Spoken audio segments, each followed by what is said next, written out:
Assalamu alaikum students, hope you will all be fine. I am teacher Nazish of class 4. Today is the fourth lecture of SST. Fourth lecture of SST, so open your book, page number 62.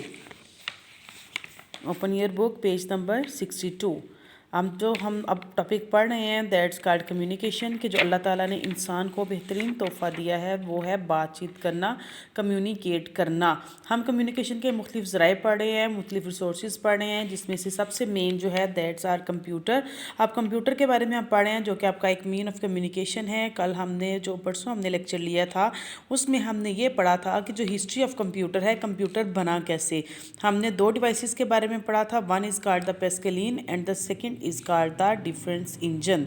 के Pascaline और difference engine बना। इसके बाद सबसे पहला जो computer था जो कि प्रोग्रामेबल कंप्यूटर था, जो कि आज जिस तरह कंप्यूटर मौजूद है जिसके अंदर मुख्तलिफ फंक्शंस और प्रोग्राम्स होते हैं, इसी तरह का जो एक कंप्यूटर बना था जो कि कब बना था 1946 में। कब बना था? In 1946 electrical engineer J Presper Eckert and physicist John Mauchly completed the first programmable computer called ENIAC। यानी कि इन्होंने जो पहला प्रोग्रामेबल कंप्यूटर बना था पाकिस्तान वो पूरी दुनिया में, दैट्स कॉल्ड द ENIAC। उसको किस चीज़ का नाम दिया गया था? ENIAC का। E means electrical, N means numerical, I means integrator and computer। electrical, numerical, electronic, numerical, integrator and computer। E means electronic, N means numerical, I means integrator and C means computer। यानी कि जो आपका first programmable computer था that's called ENIAC, जो कि दो scientist मिलकर बनाया था। One is called the J Presper Eckert and physicist John Mauchly. यानी कि ये दो लोग थे जिन्होंने मिलकर ये कंप्यूटर बनाया था जिसको ENIAC का नाम दिया गया था। और ये इतना बड़ा कंप्यूटर था जो कि आपका पूरी जो बिल्डिंग है उसके 3 या 4 ब्लॉक्स में आता था।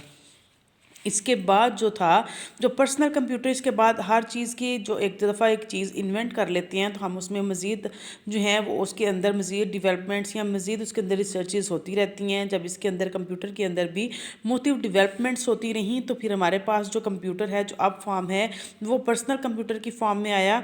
कब आया? 1980s में। कब आया? इन 1980s। Companies like Apple and Hewlett Packard, यानी कि कंपनीज जब आई, जब कंपनीज ने इसके ऊपर काम करना शुरू किया, उन्होंने इसके अंदर मज़ीद डेवलपमेंट्स लानी शुरू की, तो तब हमारे पास कंप्यूटर आया एक वो पर्सनल फॉर्म में। Previously it was used only for research. पहले तो ये सिर्फ रिसर्च के लिए यूज़ होता था। यूनिवर्सिटीज़ में लोग अपने थीसिस को कंप्लीट करने के लिए करते थे, या फौज में वो रिकॉर्ड रखने के लिए अपने वेपन्स का रखते थे।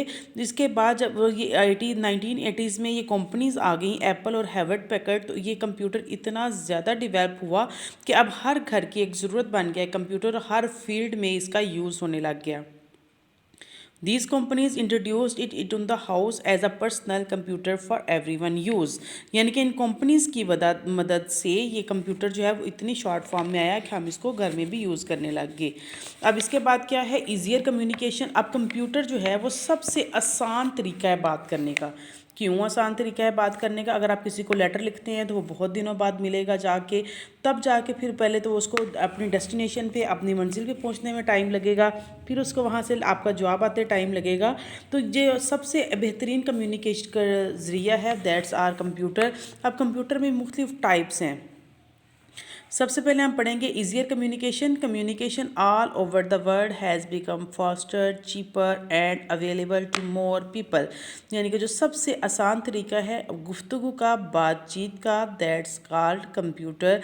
On important reasons for this is the popularization of computer are becoming more advanced, even childrens can use computer. अब कंप्यूटर इतना आम हो गया है कि अब हत्ता कि इसको बच्चे भी यूज़ कर सकते हैं कि उसके अंदर इतनी एडवांसमेंट और डेवलपमेंट हुई है कि कंप्यूटर की शॉर्ट से शॉर्ट फॉर्म हो गया है।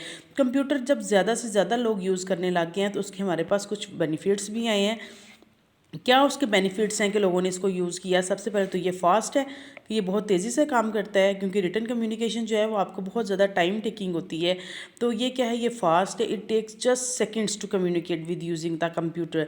फॉर एग्जांपल आप अगर व्हाट्सएप यूज़ करते हैं या ईमेल यूज़ करते हैं तो आप क्या करते हैं, अपना मैसेज लिख के जस्ट वन टच, आप सिर्फ अपनी फिंगर से जस्ट वन टच करते हैं, विद इन अ सेकेंड वो आपका जो मैसेज है, चाहे वो दुनिया के किसी भी वो कोने में शख्स मौजूद है, थाउजेंड्स ऑफ माइल्स अवे है, फिर भी आपका मैसेज वहाँ पर बहुत तेज़ी से आपका पहुँच जाता है।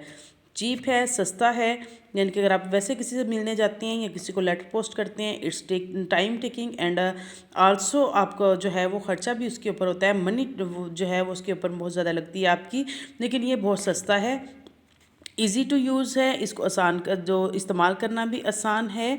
नेक्स्ट आपका है सेंड ईमेल्स, यानी कि आप जब इलेक्ट्रॉनिक मेल भेजते हैं, यानी कि लिख के आप जब कम्युनिकेट करते हैं, बात करते हैं किसी से अपने व्हाट्सएप के ज़रिए, अपने किसी भी वो आपके रिसोर्सेज के ज़रिए, दैट्स कॉल्ड ईमेल्स।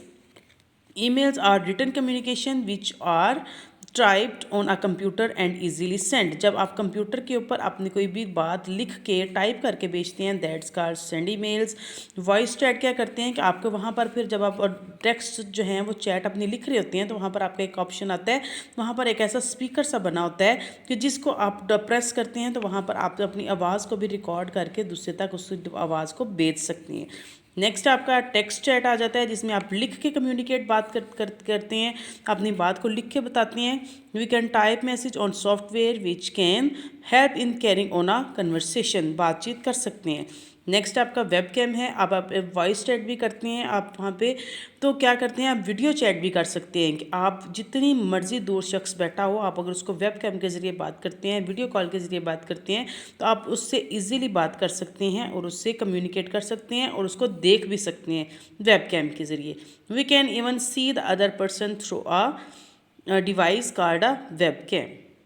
अब आप क्या करेंगे, आप इन दोनों पेजेस के जो इंपॉर्टेंट पॉइंट्स हैं उनको हाईलाइट करें।